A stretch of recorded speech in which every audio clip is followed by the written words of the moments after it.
झज्जर शहर के विकास और सुंदरीकरण के लिए बुधवार को बुलाई गई नगर परिषद की बैठक में पार्षदों, चेयरमैन और पार्षद प्रतिनिधियों के बीच में जमकर हंगामा हुआ।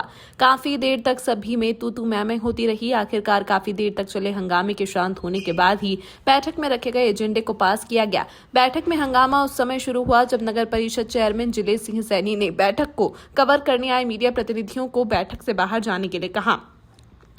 इसी बात पर वहां पर मौजूद परिषद की वाइस चेयरमैन के पति प्रवीण गर्ग और एक अन्य महिला पार्षद के पति कमली सैनी भड़क गए। उन्होंने कहा कि विस और लॉस की चल रही कार्रवाई भी मीडिया द्वारा कवर की जाती है, तो ऐसे में मीडिया के लोगों को यहां से बाहर करना कहां तक उचित है। इसी बात पर चेयरमैन जिले सिंह बिफर गए और उन्होंने अपने समर्थित पार्षदों के साथ वहां पर मौजूद महिला पार्षदों के प्रति, जो कि प्रतिनिधि के तौर पर वहां आए हुए थे, कि बैठक में होने पर विरोध जताया। इस पर हंगामा और ज्यादा बढ़ गया। विरोध जताने पर कमली सैनी और प्रवीण गर्ग ने शहर के बहुचर्चित पंडित श्रीराम शर्मा पार्क की खुर्द बुर्द हुई जमीन का मामला उठा दिया।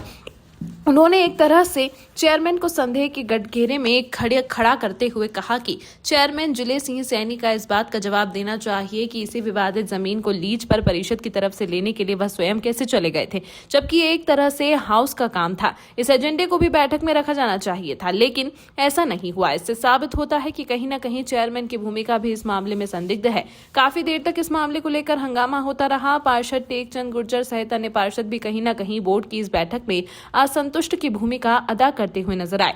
बाद में काफी देर तक हंगामा होने के बाद ही मामला शांत हुआ और उसके बाद ही बैठक में रखे गए एजेंडे पर चर्चा हुई। बाद में चेयरमैन जिले सिंह सैनी ने बैठक की कार्रवाई की जानकारी देते हुए बताया कि परिषद शहर के विकास के प्रति काफी गंभीर है और इसी को लेकर आज बैठक में कुछ एजेंडों पर चर्चा हुई थी। उन्होंने बताया कि शहर में ऑडिटोरियम बनाने, शहर के सभी चौक चौराहों का सौंदर्यीकरण करने और पूरे शहर को CCTV की जद में करने पर चर्चा हुई है और एजेंडे को पास किया गया है। जल्द ही सभी पर काम शुरू कर दिया जाएगा। प्रधान जी, आज जो हाउस की मीटिंग थी वो बड़ी हंगामेदार रही। इस पर आप क्या कहना चाहते हो? आज जो हमारी हाउस की मीटिंग हुई उसमें देखो वाद विवाद तो होता रहता है, लेकिन कुछ पार्षदों और चेयरमैन का मानना ये था कि जनप्रतिनिधि हाउस की मीटिंग में नहीं बैठेंगे। उस पर थोड़ा वाद विवाद हुआ था। कुछ पार्षदों ने ये कहा कि प्रोटोकॉल के हिसाब से जनप्रतिनिधि नहीं, जिसमें हमारे मीडिया के जो भाई आए हुए थे उनको भी मीटिंग से बाहर करने की बातें हो रही हुई थी। तो हमने यही कहा था कि जो हमारे विधानसभा सत्र की जो मीटिंगें होती हैं उसमें भी आम जनता और मीडिया कर्मी रहते हैं, तो इस हाउस की मीटिंग में इनको बाहर किस लिए किया जा रहा है? जनप्रतिनिधि को ही पता होता है कि वार्ड में कौन सी जगह काम होते हैं। जो अधिकारी हमारे हैं वो भी हमारे से ही संपर्क करते हैं और मीटिंग में हमारे को बैठने के लिए मना किया जाता है। तो एक पार्षद साथी ने ये कहा कि प्रोटोकॉल के हिसाब से जनप्रतिनिधि इस मीटिंग में नहीं बैठ सकते। तो मैंने प्रोटोकॉल की जब बात आई तो मैंने चेयरमैन साहब से पूछा कि चेयरमैन साहब, जो हमारे पंडित श्रीराम शर्मा पार्क का जो मामला था, प्रोटोकॉल के हिसाब से आपके पास कौन सी पावर थी कि उसकी लीज आप अकेले ही करा लें, जबकि हमारे जो नगर परिषद का जो एक्ट है उसमें साफ लिखा हुआ है कि नगर परिषद की जो भी जमीन के मामले में जो भी कोई कार्य होता है उसमें कंपलसरी होता है कि चेयरमैन और ईओ, चेयरमैन या वाइस चेयरमैन कंपलसरी होता है। जबकि जो पंडित श्रीराम शर्मा पार्क की जो लीज का मामला उसका मामला था उसमें चेयरमैन साहब ने अकेले ही करके वो लीज कराई थी नगर परिषद के नाम, जबकि एक केस चला हुआ था। इस पर वाद विवाद हुआ था।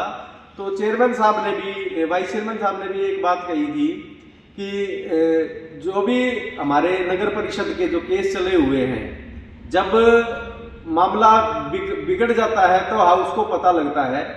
तो हमारी यही डिमांड थी वाइस चेयरमैन की भी कि नगर परिषद में जितने भी जमीन के मामले और पंडित श्रीराम शर्मा का जो मामला चला हुआ है, कोर्ट केस चला हुआ है, उसके बारे में भाई किस स्थिति में मामला है, कहाँ तक मामला पहुंचा है, तो उसका सभी जो हाउस के हमारे मेंबर हैं, पार्षद हैं, उनको सबको पता होना चाहिए। ये मामला था आज पालिका में बैठक थी, क्या कहना चाहोगे?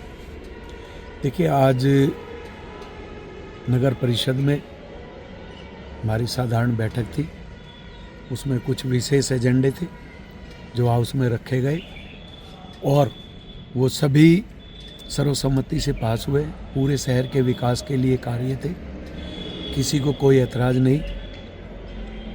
जैसे रनिया रोड पे है, वहाँ जो ज़मीन थी नगर परिषद के नाम हुई है, वो ज़मीन उसमें पहले जोड़ दिखाया गया था, तो हम वहीं पे एक अच्छा तालाब बनाएंगे, उसकी चार दीवारी करा के चारों तरफ उसमें वो डलवाएंगे और पेड़ पौधे लगवा के शहर के एक तरह से ये कहूँ सौंदर्यीकरण के लिए भी और आम लोगों के लिए भी सुविधाजनक। दूसरे, पीछे हरियाणा सरकार की तरफ से ये आदेश थे कि भाई हर नगर निकाय में, चाहे वो परिषद है, पालिका है, निगम है, ऑडिटोरियम बनाने के लिए, वो विषय था।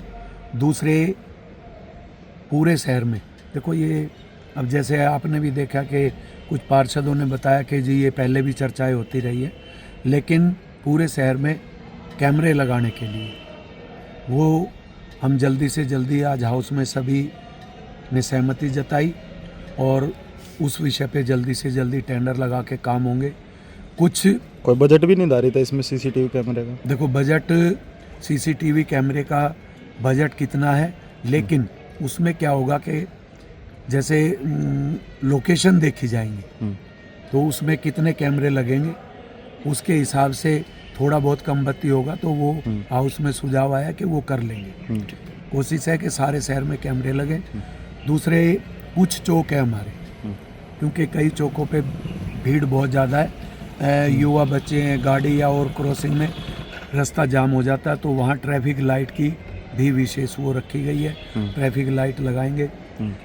जो शहर के जितने भी हमारे चौक बनते हैं या जो भी चौराहे हैं जिन पे हमारे जो विभूतियाँ हैं, जो महान आदमी हुए हैं, नेता हुए हैं, उनके स्टैचू लगाए गए हैं, उनका पूरे का सब सौंदर्यीकरण होगा और अच्छे तरीके से होगा ताकि शहर में बहुत बढ़िया लगे। चौराहे हैं उस पे भी है। एक विषय रखा गया, जो हमारा सांपला रोड है, हाईवे से इधर आके वहाँ पे बहुत अच्छा स्पेस है दोनों रोडों के बीच में, वहाँ पे बहुत लंबी मीटिंग चली भाई। जी जी, वहाँ पे किसी भी महान नेता की, किसी भी हमारे जो आराध्य रहे हैं वो निश्चित नहीं है, लेकिन वहाँ उनके नाम से एक अच्छा चौक और फाउंटेन, ताकि लोग उधर शहर के लोग भी, क्योंकि इधर सेक्टर 9 पड़ता है, इधर सेक्टर 10 पड़ता है और शहर की मेन रास्ता है, हाईवे हो गया, सोनीपत रोड है, तो वहाँ सौंदर्यीकरण के लिए ये विषय था।